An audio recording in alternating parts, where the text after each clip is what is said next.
Back with Tom Casselman, the ghostwriter behind Eye for an Eye, which is a story that recounts the tale of a murder of a Marquette branch prison guard in 1973, and then the challenges that came about with the legal case. So we were talking with you about some of those challenges in the last segment, but in releasing this book, in writing 6 different versions, making sure that it is told just right, why do you think it's important to tell this story, to have this published novel 50 years after it happened? Well, it's important for the local community. It's second only to Anatomy of a Murder in significance and in time and in place.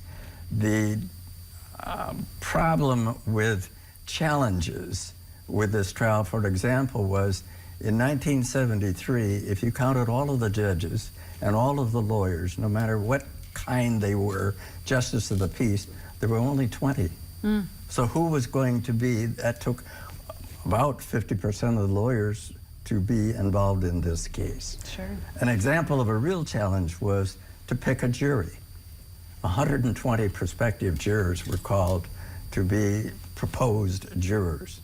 The first 87 said they could not render a fair and impartial verdict. They already had an opinion about whether or not the defendant was guilty or not.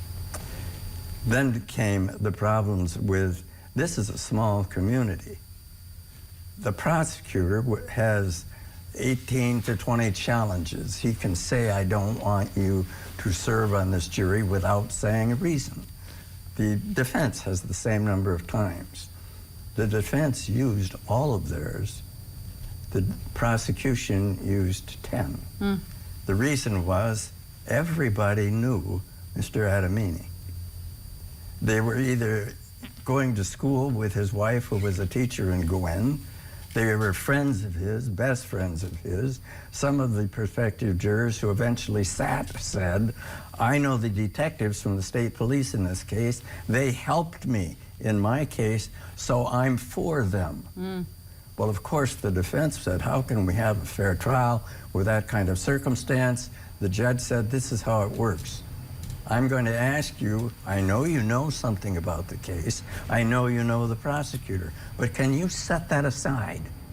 Can you pay no attention to it, pay only attention to the evidence, and make your decision on the evidence? And of course, they all said yes. So they all sat on the jury. The problem with that, as another challenge, was the jury rendered its verdict of guilty in 18 minutes. No juror could have been picked as the foreperson in less than 18 minutes, and they didn't do what the judge asked, review the evidence. There were 60 pieces of evidence. They couldn't have reviewed it. The defendant said, I want an appeal. He got an appeal. And strangely, 2 out of the 3 judges said, we agree with you, Mr. Goodard. You did not have a fair trial. You're going to get a new trial. That circumstance came back to haunt the prosecution. By that time, Gary Walker was the prosecutor. Strangely, Mr. Walker had originally been appointed to represent Mr. Goodard, the defendant. For 4 months, he was the defendant's lawyer. The judge needed a prosecutor. Gary Walker said, I'd like to be the prosecutor. He remained 37 years as the prosecutor after this trial. But can you imagine the thoughts of Mr. Goodard? Oh my goodness, Sure. He flipped my sides. lawyer is now prosecutor of the county. What shall I do? He got Ed Cornell as his lawyer. You are supposed to get a fair trial appeal within a certain number, like 90 days. It took 4 years for Mr. Goodard to get his appeal. The first time around, the judges said, you get a new trial. Mr. Adamini, after 4 years, his authority had ended, was suddenly told, you're up again. Now you have to represent the state in the appeal. Adamini said, I'm sorry, I can't even remember my name at this point, let alone what happened at that trial. I need help from the Attorney General. But I'm going to send my assistant, Tom Casselman, for the next 4 years to find out what Mr. Goodard, since he didn't testify at the trial, what does he have to say? Will he talk to us now that it's over? challenges was, for example, Mr. Goodard had been released from Michigan to a prison in Missouri because he had been a bad man at Marquette Branch Prison, attacked a nurse. We had to go with a detective to Missouri to talk to Mr. Goodard. He said, I'll tell you what happened if you bring me back to Michigan. We don't have any authority to bring you back to Michigan. We're operating, I am, without being a special prosecutor anymore. So we have to ask the judge for authority to bring you back. Guess who was the judge by that time? Oh man, I don't even know. Goodard's former lawyer, Ed Quinnell, was the judge. He said, I can't be involved in this.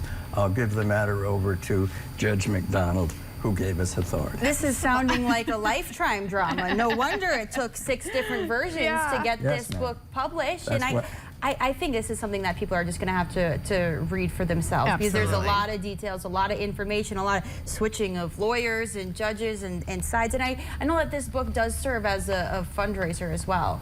It does indeed. Mr. Adamini has donated the books to 2 institutions, the Iron Mining Museum and the Marquette Historical Society.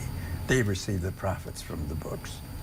So you can purchase, we have the locations of where you can get the books for yourself up on the screen, and the money from your purchase will go back to one of those organizations. And I just want to thank you for sharing a bit about this and all the work that you guys did. And as Stephen Adamini wasn't able to be on the show today, but we wish him the best as well. And thank you for your time. You're welcome. All right, well, we are talking about Wandering Michigan when we come back from the break, learning a little bit more about the couple behind all the amazing photos and videos that they share. We'll be right back.